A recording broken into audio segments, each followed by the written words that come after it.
Welcome to the First Things First podcast. And first things first, we need you to subscribe and leave comments letting us know what you think of the show. We're listening. I'm Nick Wright, joined by two of my favorite people, Jenna Wolf, Chris Carter. Now, let's get the show started. Hi, everyone, and welcome to First Things First. I'm Jenna Wolf. That is Nick Wright. That is Chris Broussard in for Chris Carter all week. One more day left in that week tomorrow. Big night of basketball last night. Big night of basketball. Things going on. One personal note for the show, and I know we'll give video evidence of this later, photographic evidence, but congratulations to Chris Carter. Yep. Got married yesterday. You guys can see on Twitter the pictures. We'll do something later in the show, but a huge congratulations on behalf of the show, everyone that works on the show, all of FS1, to Chris Carter, and now I guess it will be Sue Carter, his lovely bride of one day. And we love you both. We miss you guys and enjoy yourselves. Side note, none of us were invited. Well, but that's okay. Nobody went to the wedding. I said just none. St. Lucia. Is that not the word none? None of us. Yes. Congrats, Cece. We love you and we miss you. Definitely. No family or anything there? Nobody. Just they did it the right way. Like, that's the dude. Just go and do it. All right, let's start with a big move from a big game last night. It would take a basketball move of epic and viral proportion to set the internet on fire last night. It would take James Harden. Rockets, Clippers, no love, lost here at all. Let's watch it again. Harden with the crossover, trips up Wesley Johnson. Harden stares at him, then nails the three. Twitter went bananas last night. Check it out if you haven't seen some of the reaction to this. Oh, my goodness. 3 of his 25 on the night. Rockets won it easily. They've won 14 in a row. Best record in the league now. Here is James Harden after the game. This feels really, really good. And we're not just winning one way. We're winning in a variety of ways, and that's what it's going to take for in the postseason. So just finding ways to win. We know obviously defensively we have to get stops in order for us to get to where we want to go. But offensively we can score with the best of them. So tonight, great case of what our defense can do. Wesley goes down. You see it. What's going through your mind at that point? I don't know. I was trying to figure out what he was doing. I don't know. You just decided to step back and take the three? Yeah, I mean, I was looking at him and he was looking at me. I was trying to figure out what he was doing, where he was going to see. And then I just shot it. Did he say I just wanted to see what he was doing? Yeah, oh, yeah, that's why I stepped back. Humble brag. Of course. I don't know what happened to him. I mean all of a sudden there, he's then on he the wasn't ground. there. And when James Harden wins the MVP this year, and it'll be near unanimous, won't be unanimous. Anthony Davis will get a couple votes. It might be unanimous. It could be, but let's assume it won't unanimous. be. It'll be close to it at the very least. That will be one of the first clips shown. Of course. That play, because Harden doesn't have a bunch of high-flying dunks. Like, that is an all-time highlight for a guy. We mentioned the 4 best shooting guards ever, a guy who's making the case that he could become the 5th best shooting guard ever, James Harden. He could be. I think he could move higher than Dwayne Wade if he can start winning some championships. Sure, but I hijacked you, Jenna. Go ahead. No, that's right. Meanwhile, the team, because of James Harden, his 25 last night, they pick up their 14th win of the season. Second time they've won 14 in a row already this season, which in and of itself is a tremendous feat. Yep. Nick, are the Rockets the best team in the NBA right now? Right now, they absolutely are. Ooh. Right now, the Houston Rockets are the best team in the NBA. Absolutely. Right now, the Houston Rockets have, per Basketball Reference, the best offense in the history of the NBA. Rating, offensive efficiency. And it is important to note, there is not a recency bias to that stat. The rest of the top 5 is a Celtics team in the 80s, a Lakers team in the 80s, a mid-90s Bulls team, and the Warriors team from last year. So it's not just all last year's Warriors this year. Yeah. It is some of the greatest teams of all time. This Rockets team has the best record in the league, not only against everyone, but the best record in the league against teams above 500. They're 26-9. This Rockets team is 10-1 against the cream of the crop in the NBA. Golden State, Cleveland, Minnesota, San Antonio. I mentioned Minnesota, San Antonio. One of those two teams likely second-round series. Obviously, Golden State likely third-round series. And then Cleveland, the likely NBA final series if they were to get there. So I don't see a flaw on the team right now. The only criticism you can find for the Rockets is about things that haven't happened yet. How will D'Antoni do in the playoffs? How will Harden and Paul do in the playoffs? But up to this point, 75% of the way through the season, they have been the best team in the NBA. Now, I believe this year's Warriors, are they in the top 5 on Basketball Reference? I think Last they're year's 6. were. Okay. They're right. This year's Warriors are right there. It's interesting because I was looking at that as well. Now, the ESPN John Hollinger stats actually has slight difference. Yeah, Golden State as the best team offensively this year in offensive efficiency. They're historic in both things. It's because of the way you determine pace. Yeah. So there's a slight different methodology. But either way, we could parse it. They're historic. Historically great offense. But no, they're not the best team. First of all, you don't become the best team in the league in February. You know, it's just how it is. Now, if they prove that they're the best by winning the championship, okay. But think about Golden State in 2015. When they won 67 games and were about to start this run, nobody was giving them they're the best team in the league. Having the best record means nothing. In most years, the teams, I don't know if it's most years, but many years, the team with the best record doesn't win the championship. I don't think that Miami Heat team of LeBron and D. Wade ever won more than 57 games. But they were clearly the best. His 2 best records, 66 wins, 61 wins in Cleveland, they didn't even get to the finals. Didn't make the finals. So the regular season doesn't matter in terms of has the best record being the best team. You have to prove it in the postseason. Because regular season, here's the thing. You catching some teams on back-to-back nights.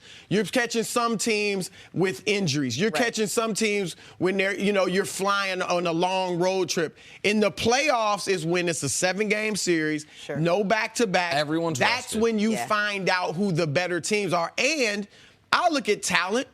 Who has more talent, Golden State or Houston? Golden State. Clearly. I mean, they got 2 of the top 3 players, 4 All-Stars. You know, it's not even close. You look at balance. Now, Houston is a top 10 team defensively and has improved dramatically in that side of the ball, but Golden State is top 5. They're 5th best defense in the league. Right there offensively, depending on whose metric you use. So the one thing Houston has that Golden State doesn't is the best big man of the 2 teams, and that's Clint Capella. He needs to start getting some love.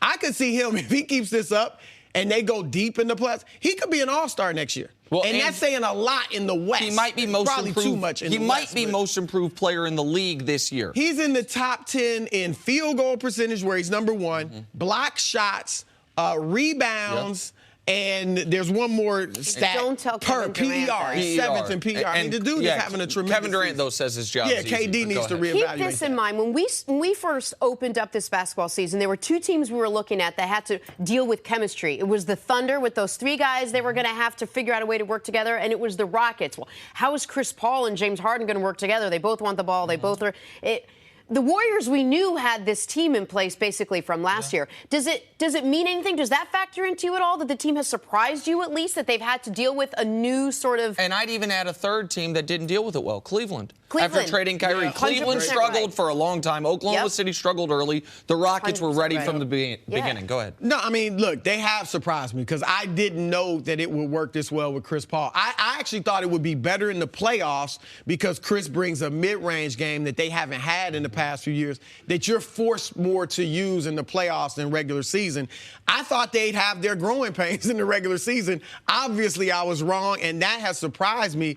But no, I can't say they're the best team in the league right now. I don't care what their record is. I disagree with you on how we looked at the Warriors the first year they won the title. Steph won the MVP. They were the favorites going into the playoffs. I think there were stories about one of the reasons LeBron was so upset his first year in Cleveland before they made the trades was he was watching the Warriors late night and was like, oh, my God. This team came after Golden State won it, though. Because I talked to LeBron right before that finals, and I went right before the 2015 finals. At the finals, I got him alone. I was like, do they remind you of the Spurs team in 2014 that just beat you guys because the way they moved the ball, shoot the 3? He chuckled. He's like, said, no. They're not there. He's like, jump shooting teams, and he wasn't alone. Most of the league felt jump shooting teams don't win championships. Fair enough. And maybe some people. Nobody was. And even after they won it. Because of the injuries Cleveland had dealt with. people were disrespecting So just one more note on the Rockets, because the big news peg here is a 14-game winning streak. They're second of the season. A little historical context there's been 5 teams in modern NBA history. I'm going to throw out the 1947 Capitals, who also did it. 5 teams in the last 70 years in this league who have had multiple 14-game winning streaks. Here's what they did in the playoffs. The 71 Bucks did it. That was with prime young Kareem. Yeah. They won the title. The 86 Celtics did it. Some people think that's the best NBA team ever. They won the title. The 2000 Lakers did it. Peak Shaq, coming into his prime Kobe, they won the title. The 97 Jazz, they were tied in Game 6 of the finals and still Steve Kerr hit that jumper. So they came this close to winning the title. And the 07 Suns, coached, by the way, by, was it D'Antoni? No, was D'Antoni still there? D'Antoni, yeah. But that was the season. The Suns had Robert Horry, hip check Steve Nash, guys come off the bench. That team could have won the title. If you won the West. If you won the West, you were going to go. That was a huge Cleveland, moment when they lose Amari Stoudemire for a game due to the suspension. So the point is, it's happened 5 times in modern NBA history. 3 of the best teams ever, and they won the title. Another team that was tied in Game 6 in the waning moments, and another team that was potentially some suspensions away from winning the title. Now the Rockets have done it. Go ahead. Now the Rockets have done it. That's it? You stopping there? The Rockets right now are the best team in the NBA. Does not mean they will win the title, but right now they're the best team in the NBA. Stars in Boston, just when you thought it was safe to write the Celtics off, because they had lost 9 of 15 before the All-Star break. The Celtics have some of you believing again. Winners of 4 straight since the All-Star break, including a 134-106 blowout of Charlotte last night. Kyrie Irving leading the way, 34 points. Talked about his team bouncing back after the game. I think that for the first few games, we've done a great job of responding, and we just want to keep it up, because the season definitely doesn't end tomorrow. So we have a lot more games to consistently get better, and I'm looking forward to it. So the Celtics have won 4 in a row. The competition hasn't been tremendous of the games they played, but it's still a 4-win streak that they have sort of strung together. Did everyone jump off the Celtics bandwagon too soon, Nick? No. The skepticism about if Boston is a team that, forget making the NBA Finals, if Boston is a team that we think can even make the Eastern Conference Finals, that skepticism is well-founded. And beating the Pistons, Knicks, Grizzlies, and Hornets does not change. I'm sorry, does not change my opinion on this. Okay, just to be totally transparent here, those 4 teams are combined 45 games under 500. It was a great win last night. Kyrie was spectacular throughout the 3 quarters he played. Didn't even have to play in the 4th quarter. But the reason people jumped on the Celtics bandwagon, despite losing Gordon Hayward, was they had 2 young guys, a rookie and a second-year player, who were playing like stars the first 3 months of the year, in Jason Tatum and Jaylen Brown.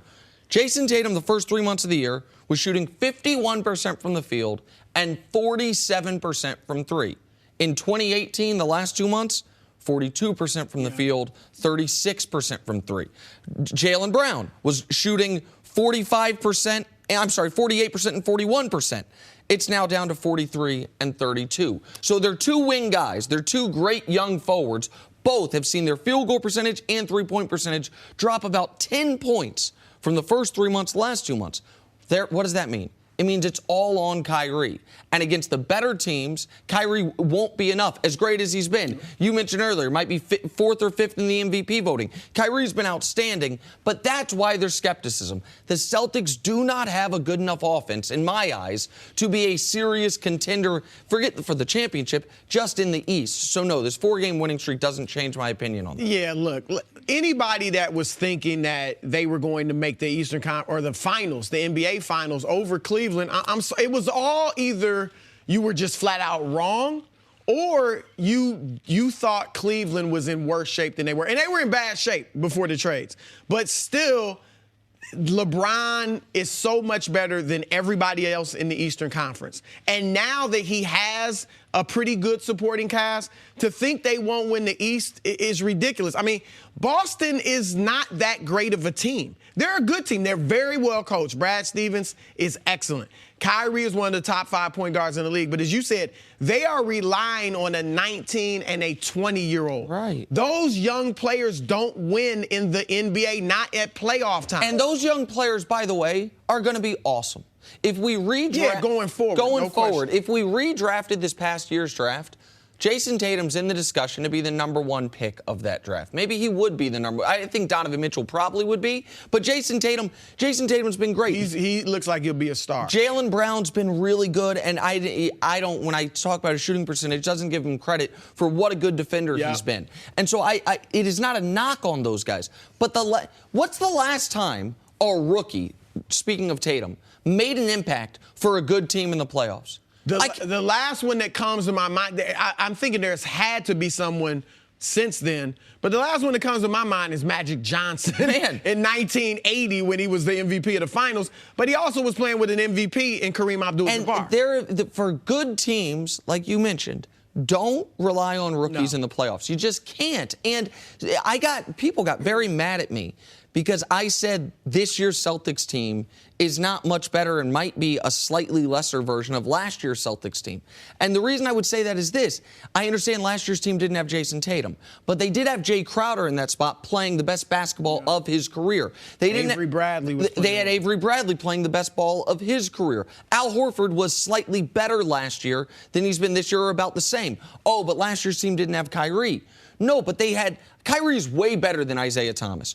But last year's Isaiah Thomas, that one-off season, in that season, was as good as Kyrie's been this year. So, for all those reasons, that's why this team went out and got Gordon Hayward, because they needed to be better than they were last year. So what was that team last year? Yeah, it was the 1 seed. It was also a team that needed 7 games to beat Chicago in the first round. And could have lost if Rondo doesn't get hurt. The feeling you get with this team is after that stretch they put together where the rookies played great, it seemed like they only played great when Kyrie played great. It felt like... Well, they were 22-4 at one point. Yes, but that's when Tatum... You're talking about since then. Since then, it seems like the last couple weeks or so, when he plays great, they play great. And it's different than when a LeBron James plays great. And they can't run their entire... I mean, they can't take it all the way through the postseason with just Kyrie being the main guy. Just look at the roster. I mean, it's a mediocre roster in a bad conference. I mean, the only way they win the East is if Cleveland just falls. Cleveland would lose the East. It wouldn't be Boston winning it. It would be Cleveland, for whatever reason, just totally underperforming. And that's not even to mention Toronto, who is a more balanced team than Boston. Toronto is good offensively and defensively. Boston is good defensively, but not offensively. Right now, in the first round, Boston would either play Philadelphia or Milwaukee. Either one of those teams could beat Boston. Only in sports is there an incentive to be bad. You see, if you're bad in life, conventional thought is you try and get better. If you're bad in sports, conventional thought is to try to be even more bad, also known as tanking, to give yourself a shot to land a great player coming up next year. Well, NBA Commissioner Adam Silver's trying to put an end to tanking, sent a letter last week to all the teams saying if you do it, it'll be met with the swiftest and harshest response possible from the league office. Chris Broussard, I ask you, how big of a problem is tanking in the NBA? I don't know if it's any bigger of a problem now than it's been over the last 5, 6, 7 years, but here's the thing. We know the NBA is about to get involved with gambling. And so now you cannot have any thought, perception, whatever out there that your games are fixed. Not fixed, but that one team is not trying. Right. So you have to eliminate that completely. And look, we all understand what Mark Cuban was saying. Look, we're better off if we lose and get a high draft pick. But you can't say that publicly. And I don't want to hear from people that, hey, he was just being honest. I'd rather him put it out there. Because what if he was over the trade deadline looking to trade Dennis Smith Jr. and, some of his other players, Harrison Barnes? Would he be honest in an interview and say, yeah, we were talking about trading Dennis Smith. No, there's some things you don't have to lie, but just keep under wraps. You don't put all of your business in the streets. And an NBA team cannot put all of its business in the streets. And by the way, Cuban said something similar to this last year. Got a very harsh warning from Adam Silver. Adam Silver didn't fine him for it, but he was asked about it. It was like, listen, I've talked to Mark. Yep. It can't be done. So he gave him a pass the first time, and then this time hit him for the $600,000. Yeah, no. So, yeah, I think tanking, that's one reason that they are cracking down so much. I actually have a proposal. It's got some holes in it, but something I think could end tanking, no question. What if the 14 teams that don't make the playoffs played a one-and-done tournament where the winning team got the #1 pick? And most people would say, well, the 9th place team in the West, who just barely missed the playoffs, would have a huge advantage over all the other teams, especially the ones who are the worst in the league. However, in a 7-game series, that would be true. But in a one-and-done. One-and-done, anything can happen. Sacramento beat Golden State this year. Brooklyn almost beat Cleveland the other night. One-and-done, everybody would have a shot in that system. And the reason I don't think you could do exactly that is I think you would have a team this year. You might have Miami, Pat Riley, say, listen, guys, we might be better off missing the playoffs to try to win that tournament. But if you did something like that where all the teams who missed the lottery, who missed the playoffs, pardon me, have the same lottery odds, and then the tournament gets you extra ping pong balls. You know what I mean? You could do something like that because then you wouldn't want to miss the playoffs just for additional ping pong balls, but it would give you an incentive. Now, I do want to also let the audience know that thinks tanking is this scourge that's going to affect the league a ton moving forward. This is a very unique season for a number of reasons. First of all, this is the last year before lottery reform goes into place. So in the coming years, having the worst record in the league doesn't come with a 25% chance of getting the #1 pick anymore. Everyone's down to like 14%. The top three worst records will all have 14%. Exactly. So 1, 2, 3, it doesn't matter if you're the worst, second worst, or third worst, and it's down from 25% to 14%. Also, why is this year unique? You have 6 potential studs coming into the league when usually you have 1, maybe 2, at most 3. And lastly, it's because there are these 8 teams that are all so congested at the bottom. There is not one team that's far and away worse than everybody this year. You have Chicago, Brooklyn, Atlanta, Orlando, Dallas, Phoenix, Memphis, Sacramento. All 8 of those teams have either 18, 19, or 20 wins. So you're looking at it and you're like, man, 1 win could be the difference between having the best chance at the first pick and having the 7th pick and missing out on those 6 guys. It's a perfect storm for this tankapalooza that we're going to deal with the next 6 weeks. Well, and here's the thing. Look, tanking does not work. Everybody is looking at Philadelphia, and Sam Hinkie obviously tanked famously, and saying it works. And for them, it probably did, okay, for one team. But how long has Phoenix been in the lottery? The last 7 years. Hadn't helped them. Sacramento. I mean, Charlotte, Orlando. I can go down the line with teams that have been in the lottery for several years and are still bad. And since this current process has been in place, which has been close to 30 years, this lottery system as it is today, only 6 times has the team with the worst record gotten the #1 pick. Are we making too big of the problem? If you take gambling out of it, is tanking really just sort of a PR problem for Adam Silver? Is it an economic problem, really? The problem becomes if players are not trying to win.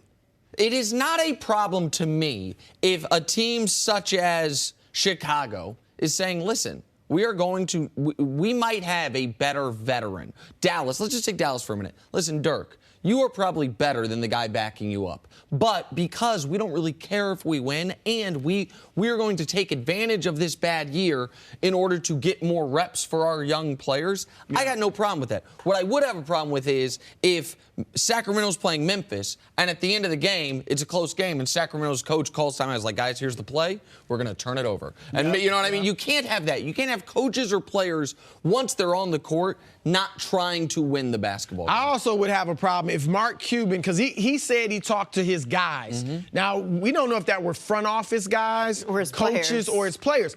I have a problem if you're talking to players about losing. If you let them know we should lose, it's best for us to lose. Because, one, it creates a losing culture in your franchise. Your players know you don't care, so it takes their spirits down. And other players don't want to go there. In Philadelphia, agents did not want their players to sign with the Sixers. The way you tank is, as you said, we're bad. I want to see what our young guys can do. Yeah. Let's see who's a keeper and who's not. New topic. The New York Giants made some news from the NFL Combine yesterday, basically saying they're all in on Eli Manning as their starter next season. Even more surprising, new GM Dave Gettleman said they'd be open to trading that number 2 pick they have. What could this do? Well, it could mean they'd be missing out on a potential franchise quarterback like a Josh Rosen, or perhaps a star running back like a Saquon Barkley. Here's Gettleman explaining his thought process entering the draft. Are we open for business? I want to make any decision I make is going to be in the best interest of the New York Football Giants, plain and simple. So if someone makes me an offer I can't refuse, would I move back? It depends upon who's there. Because again, if there's a guy worthy of being the second pick of a draft, and what we're basically saying, if we answer that question to the affirmative, you're drafting what you think is going to be a Hall of Fame player. Okay, so you can't get too cute about the whole thing.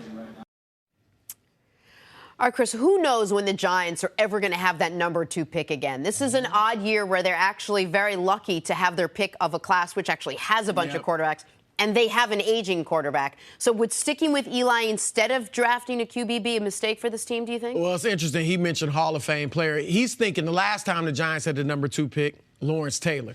So that's probably where that comes from. I like Eli. I'm not out on Eli being your quarterback for the next year or two, but this is a quarterback-heavy draft. Yep. And granted, there are people that don't think Darnold or Rosen or any of these guys is going to be a superstar. There are those that love them.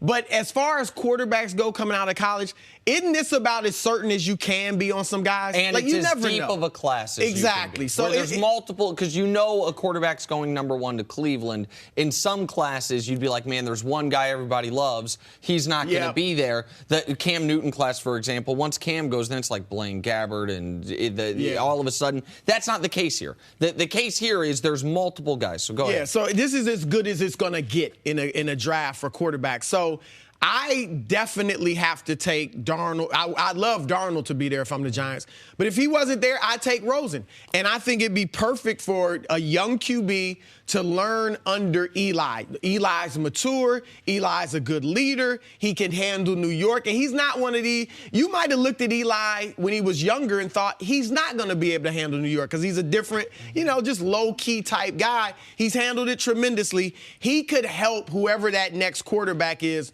learn how to be a QB in New York. So I would definitely take a quarterback. I know they've got other needs. I know you need some help on the offensive line. You're looking at Saquon Barkley, and I can't hate the thought of looking at him at number 2 because when you look at the 2 running backs who were drafted top 5 recently, Fournette, Ezekiel Elliott, both have been game changers. I think there's Todd a Gurley as revitalization. well. You're right, Todd Gurley. There's a revitalization in my mind of the running back position and how important it is. Barkley's going to be a great player. I'm confident in that. I am more confident in Barkley being a great player. I think he has a lower chance to be a bust than any of the quarterbacks. Like any of the quarterbacks could be a bust. But the value of the quarterback versus the running back is so disproportionate. And the Giants have to have a tough conversation with themselves right now. The first thing you have to do in the NFL, as long as the playoff format is the way it is win your division. If you don't win your division, you cannot have a home playoff game, right? Like, so you start out on the road, you can't get a bye. The path to the Super Bowl is so much harder. So look at your division. Do you have the oldest quarterback in the division? You do. Do you have the worst quarterback in the division? You do. If you have the oldest quarterback and he's the worst quarterback and you're drafting number 2 in a quarterback-heavy draft, you will long-term regret this decision if you don't take a quarterback. Like, in the short term, I get it. Everyone knows how high I am on Odell. I think the defense can have a bounce-back year. I get the allure of, man, why don't we take Barkley or the best left tackle in the draft, but let's call it Saquon Barkley. Give Eli a great running back, have Odell come back full strength, Eli in the final year that we can really push with him and go try to win a championship. I get it. But then in 2019, you're screwed. Yeah. In 2020, you're screwed because you have too much talent on defense, too much talent with Odell to be drafting in the top 5 again. Last year was a perfect storm with Odell's injury and the defense falling apart and a bad head coach. How much of this is because of trying to clean up the mistake they made last year? They were all in on Eli, then they played poorly, then they were all out on Eli, then they saw the way the league, fans, everyone reacted, then they were back all in trying to put a Band-Aid on. Now all of a sudden they're like, no, forget what we said last year, even though we were in the exact same position. We like Eli. Eli's our guy now. I feel like with new management, they're past that. I mean, they obviously were trying to clean it up at the end of last season, but now there are no feelings involved. If they didn't want him, you got rid of those guys. Yeah, I mean, it's a whole new regime that can come in and say we love Eli. But you're right. Look, I think they're being fooled by a few things. Eli's 37, as you said, oldest in the division. And they may be looking at, well, Drew Brees is 39. Well, Tom Brady's 40. There's a difference. Those guys are not declining yet. They're still putting up big-time numbers. And they're better than Eli. He's not in their class. Not even close. Yeah, he's not in their class. Ben Roethlisberger, all the guys that are roughly his age, Phillip Rivers, they're just better, and their numbers aren't declining. Eli has been on the decline for the last 3 years. And as you said, he wasn't a super-duper star even before that. Listen, Eli's last 2 years, he has an 83.3 quarterback rating. Eli, for his career, has an 83.5 quarterback rating. What does that mean? He's always been mediocre. I know he. I would give him more than mediocre. He's been you don't think he's been more than mediocre? He's going to probably be a Hall of Famer. And it'll be because of the Super Bowls. He had these 2 great playoff runs, and in one of those playoff runs, he played really well. That's part of your legacy. But your legacy has nothing to do with who you are as a player right now. Eli's quarterback rating last year, behind Blake Bortles, Andy Dalton, Tyrod Taylor, Dak Prescott, who we killed all year long. His quarterback rating for his career, behind Jay Cutler, Joe Flacco. So tell me why they're sticking with him. He's won 2 Super Bowls. He's won 2 Super Bowls. Honestly. He's never hurt. I think he's better than I think you're giving him credit for. Last year he was never hurt, and he had come off winning 2 Super Bowls in years past. And in New York, but the guy that owns the team is still there. Here's the thing to remember, too. In New York, everything is magnified. So if you do poorly in New York, it's worse than anywhere else. If you do well in New York magnifies it as the media capital of the country. They'll regret it. And people think they need to draft. They better draft. If they don't draft a quarterback, they better draft one of these guys. Welcome back to First Things First. Former NFL head coach Eric Mangini is with us. Good to see you, brother. Before the break, I had asked Chris here where he was in 1998 and realized after speaking to you actually had the most interesting job back in 1998. Yeah, I was with the Jets with Bill Parcells and got to experience, working with him, and we had a pretty good defensive staff back then. Yeah, it was a good year. Did you have like an iPhone or any kind of technology back then? Just give it a break. We were introducing computers then. That's not what this was. It was called a transition, but it was an epic fail is what it was. Thanks, Nick. Let's turn back the clock to 1998. Michael Jordan won his 6th title. Saving Private Ryan was dominating in the theaters, and Jon Gruden was making his debut as the head coach of the Raiders. Why am I talking about it? Because now, 20 years later, he wants to bring things back to a simpler time. Take a listen. Man, I'm trying to throw the game back to 1998. So I'm not going to rely on GPSs and all the modern technology. I will certainly have some people that are professional that can help me from that regard, but I still think doing things the old-fashioned way is a good way. Okay, so my issue, Coach, with this is that when he talks about technology, like what technology really is just more information. The metrics, the advanced data, all that is just a better way to be able to scout and to game plan and to do all of it. So will Jon Gruden's old school mentality work with the way everything and everyone has moved in the NFL now? Yeah, it'll work. And look, Jon Gruden's not Forrest Gump. He didn't get to where he is by accident. The success he had winning a Super Bowl, and then the success he had as an announcer, turning into a $100 million deal in Oakland. He may be saying that, but he's going to look at all the different things that are available to him, and he'll incorporate it. There will be people in the building that will show him the possibilities, and then he'll either adapt it or not. The problem with technology, and I was really aggressive with technology, and a lot of teams are, is trying to figure out how it fits. And how does technology make your life easier? How does technology make the player's time more efficient? And in the early stages of technology, it doesn't. And it's a time sponge. It's a resource sponge. There's so much that has to go into it. When you talk about, when you say technology, can you be a little either more specific or give examples? Okay. So for example, the GPS. We when I was at the Jets, we brought over a sports scientist from the Australian Institute of Sports who introduced it to us. Now, at that point, it was all in the metric system, so it didn't really translate to what we were doing. But we were early adapters to it, and even though we liked it and liked the potential for it, it's been years in the works before teams have found a way to add some value to it. It could be virtual reality training or augmented reality training. That's something that's now coming out, and to me, I think is going to be an excellent tool. But it's getting it to the point where it's an efficient use of the player's time. You only have so much time during the course of the week as designated by the CBA. Look, I have questions about Gruden. I think he's being overestimated as how great he was. I mean, he hasn't won a playoff game since 2002. We know he had trouble in Tampa Bay at times when he was there. But I agree with what he's saying and what you were saying about the analytics and all that.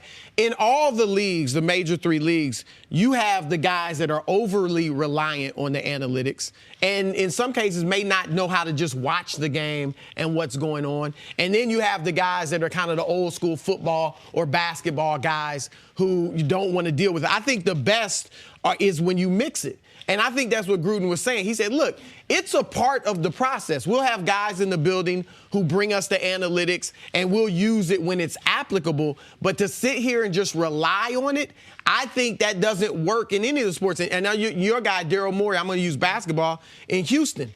He is maybe the poster child for analytics. And obviously, he's a very successful GM. But if you look at a lot of the moves that have made the Rockets great, when they went to the Western Conference Finals with Dwight Howard, that wasn't an analytical move. Everybody would have taken Dwight Howard as a free agent. Getting Chris Paul, that didn't really match up with the analytics because D'Antoni doesn't like the mid-range shot. Chris Paul has specialized in the mid-range shot. That was just go get a great player that everybody knows is a great player. So I do think I like what Gruden's saying about I'll use it, but I won't be overly reliant on the analytics. And there's a space in analytics, and obviously it's helped a lot of sports. But in football, trying to find what that space is right now, nobody's cornered that market. And you're dealing with 11 players that are dependent on each other. So it's different than other sports. It's different than baseball. And there is this divide in the building where oftentimes the analytics guys are somewhat seen as nerds, and the analytics guys see the coaches as glorified gym teachers, and they never get together and really work on what is the most progressive way that we can add value. All right, so Jon Gruden and Mark Davis, I understand why they might yearn for 1998 because I think they are still both getting the same haircut they got in 1998, so I understand that part of it. However, this is so disappointing for me because of the contract Gruden has. Let me explain why. Okay. He has more security than any coach in the league other than Bill Belichick, I would imagine, because he has a guaranteed contract for 10 years and $100 million. If there was ever a coach that could fully embrace, forget I'm not talking about the technology part of it. I'm not even talking about the analytical approach to what players we pick, because there is an eye test. But the analytical approach to where the NFL is decades behind where it should be. What is the proper decision on fourth downs? What is the proper decision on aggressiveness? Where every team in the league gives up expected points every game by being too conservative. According to the math, the most aggressive team in the league is still a couple standard deviations more conservative than they should be. And one of the reasons, and you and I have talked about this on and off the air, that coaches can't be uber conservative, that coaches can't go with the numbers in a matchup and say, you know what, given our offense and their defense, this is a 2-point conversion game. Every single time we're going for 2. Given our offense and their defense, this is a 4th and 3 game. Even if we're on our own 30, the numbers say we should go for it if we're inside 4th and 3. The numbers, the reason coaches can't do that is if you go outside the norm, you're going to be questioned. The media is going to want to kill you. Your owner's going to say, what the hell was that about? This isn't how it's done. And you have to weigh that. Gruden doesn't. Gruden has more security than any coach in the league. He could be the trendsetter to show you, guys, we're all doing this wrong. We're all leaving points on the board. What if he doesn't believe in that? I mean, should he just do it to experiment? I mean, to conversely, he has the security to say, I'm going to do it the old school way. And if it doesn't work, he can switch if he wants, but he has the security to coach that way as well. And he also has high expectations. He's expected to produce results very quickly, and the best way that he can do that is by doing things the way that he knows how to do them the most effectively. And in addition to that, I don't think that he has spent a lot of time studying new trends. He has spent a lot of time meeting with whether it's college coaches or professional coaches or different areas to see what the trends are in the NFL. So maybe he's not on the forefront of analytics, but he has been pretty aggressive in studying what's being done on the field.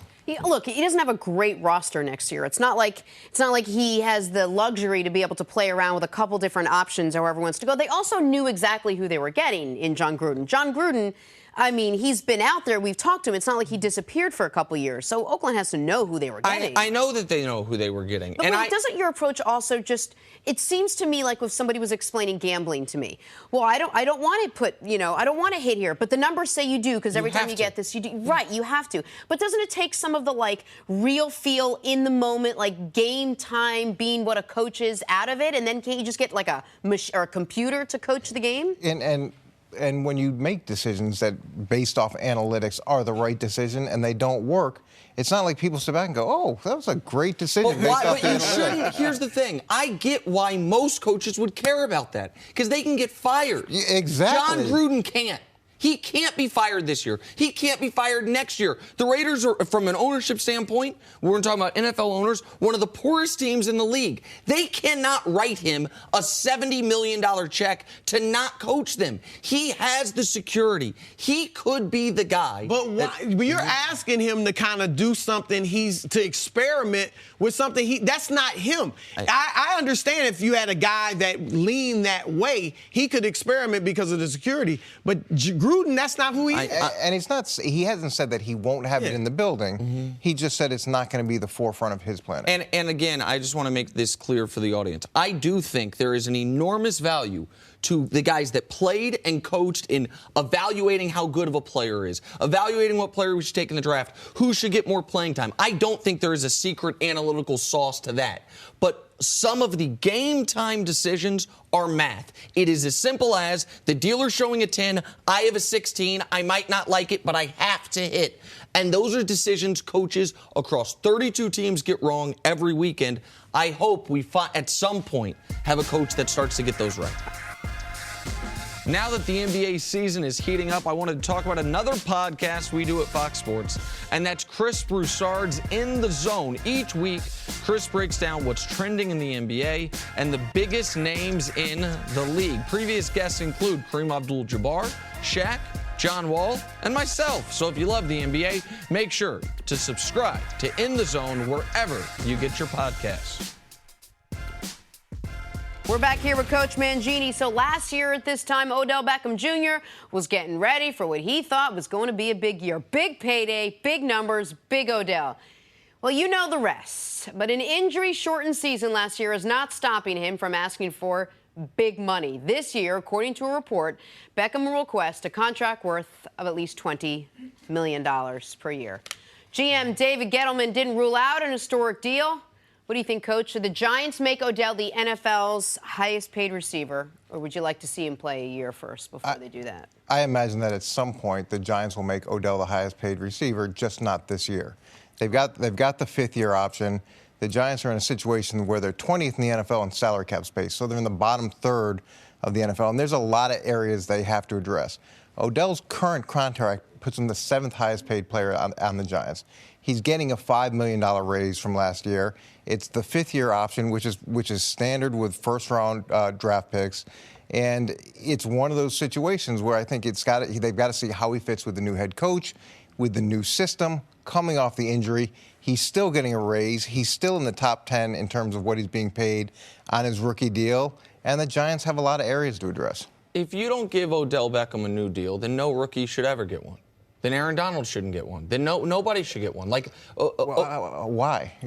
Because he has a fifth-year option. Okay, so it's part of his contract. I understand, and all first-round picks. There's the fifth-year option available to them, and we have seen time and again, whether it be J.J. Watt, whether it be what is happening with Aaron Donald, whether it be guys that have performed on the level Odell has, they do not go 5 years without getting a new deal. He's played 47 career NFL games. It's the greatest first 47 games statistically we've seen from any receiver ever. It's the most receptions. It's the second most yards. It's the fourth most touchdowns. Eli, the year before they got Odell, led the league in interceptions, had a quarterback rating, forget sub 80, sub 70, and Odell rejuvenated his career when it looked like Eli was playing himself out of the league.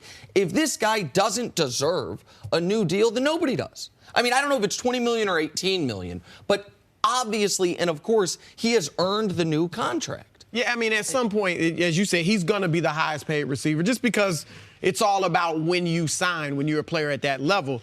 But I'm with Coach. Like, there's no reason for me to give it to him right now. He's coming off injury, and I'm not saying it's an injury that's going to change him as a player, but I am saying you're coming off an injury. You weren't even with us last year. Let's see what you do this year. I assume it'll be great, but there's no need for me to make you the highest paid player in the receiver in the league right now when I still have you signed in the contract, and I can do it next year. Why does that bother you so much? Well, why not just make him wait a year? Aaron Rodgers has 2 years left on his deal. He's They're about to give him a new deal. Let's not put Beckham as good as he is in Aaron Rodgers' class right now. Okay, because of the position, sure. But as far as ranking amongst their positions, Aaron Rodgers also, by the way, coming off an injury. Aaron Rodgers, by the way, who signed a huge deal, has 2 years left on it. They're going to give him a new one. We see this. He's Aaron Rodgers. It's a total difference. And it could be Aaron Rodgers' deal at this point could be a really high number. They may be redoing the deal for it's not for a lot of different reasons. It's $18 million. It's $18 million this year and $20 million next year. I would just caution you that when you're dealing with players who are further down the line and have those existing salary cap numbers, sometimes a new deal is not just in the best interest of the player, it's in the best interest of the club, too. It could lower the $18 million this year, sure. I get that. You mentioned he's getting a raise this year. $5 million. Okay, that's because he was, and I understand there's the new rookie salary scale, wildly underpaid the first 4 years of his career, given his production. He's a rookie. Look, for years and years and years, veterans in the NFL complained because rookies were wildly overpaid based off the CBA. They wanted the money to go to players that had proven something. Correct. He is a rookie. He has to prove himself. He's done a great job of doing that. Now, based off of his rookie year, they have a fifth-year option, which was negotiated by the CBA. That's the way it is. He's not a free agent. I understand that, but the new CBA, you're exactly right. It was supposed to take money away from unproven rookies, which is why Odell did not hold out last year. It's why Odell played through his rookie deal without asking for a new deal. In his third year? Hold on. It would have been going into his fourth year, but hold on. The new CBA was supposed to reward these players. He is a proven player. He'll be rewarded after he does it this year. But if he didn't get hurt and he did play last year, would he be more likely to get something this year I might feel differently about it if he played all year. And he didn't. He's coming off an injury, and I think the team's exactly where they were last year, wanting to see him play a little. But we all know that in life it's based off of your leverage. And right now he does not have the leverage. Can he sit out? Yeah, he could potentially sit out. But the way that fifth-year option is set up, if you're 1 through 10, you get the transition tag number. If you're past that, it's an average of number 3 through number 25. It's still a very good number for a rookie deal. It may not be what he wants, but he's not a free agent. Okay, well then I just want to make this clear. If Odell Beckham Jr. has not earned a new deal after 4 years with the Giants, then no rookie can. Then it's not possible. But we see guys get it all the time. The top performers as first-round picks almost never play out their fifth-year option. They almost always, at this point in their career, get a new deal. Now, sometimes it's just tacked on to the back end of the fifth-year option, but it's not like Odell's asking for something unprecedented. We all agree that we see these contracts all the time for the top performers from respective draft classes. Do you see top performers get franchise tagged? because they can't come to agreement on a deal. Do you see that? Yes. So should you sit back and say, there is no way that a top performer should ever be franchise tagged because he's a top performer? It's contract negotiation. It's based off of leverage. It's based off of where the team situation is. It's based off what works for everybody. Why do you think it might not happen? Because it sounds like you're assuming it's not going to happen. No, him getting the contract? Right now. No, he's going to get the contract. No, right now. He's going to get the contract. Odell Beckham Jr., the next time he plays a football game in the regular season for the New York Giants, he will have a new deal. I am very confident. The owner wants him there. At $20 million? I might be 18. Or, like, I think he will be. He will set the new market. And unlike the quarterbacks setting the new market, who aren't the best quarterbacks in the league, Jimmy Garoppolo soon will be Kirk Cousins. Beckham, he might not be the very best wide receiver in football, but at worst, he's the third best wide receiver in football. He'll set the market. It would be fair for him to be the highest paid receiver. Just based on timing. No and Julio would. It would be really fair if he was actually a free agent. And then you made him. But you're never actually. But if you're going to make him the highest paid receiver when he's not a free agent, that's very nice of you. I would love for you to negotiate all of my deals. Are you as certain as Nick that he's going to have that new contract? And no. I think that based off where the Giants are in terms of salary cap space and what they need to do to fix that team, and the fact that he's the 7th highest paid player on the team, there's going to have to be either some middle ground on this contract, or they're going to have to wait a year to see where he is if you want the team as a group to improve. You keep saying 7th highest paid player. He's the 7th highest paid while being the best player on the team. There is that. Like, 7th highest paid feels great if you're the 12th best player. It feels awful if you're the best player. And he's also on a rookie deal. Yeah, I know. Which is right. The way life works. Coach, thank you so much for being with us. See you guys. I'm Jenna Wolf, and thank you for listening to the First Things First podcast. Make sure to subscribe and tell your friends, family, and coworkers about the podcast, which, by the way, is available on iTunes and all your favorite podcast apps. You can catch a fresh new episode every Monday through Friday on FS1, starting at 6:30 a.m. Eastern, 3:30 a.m. Pacific. So long, everyone.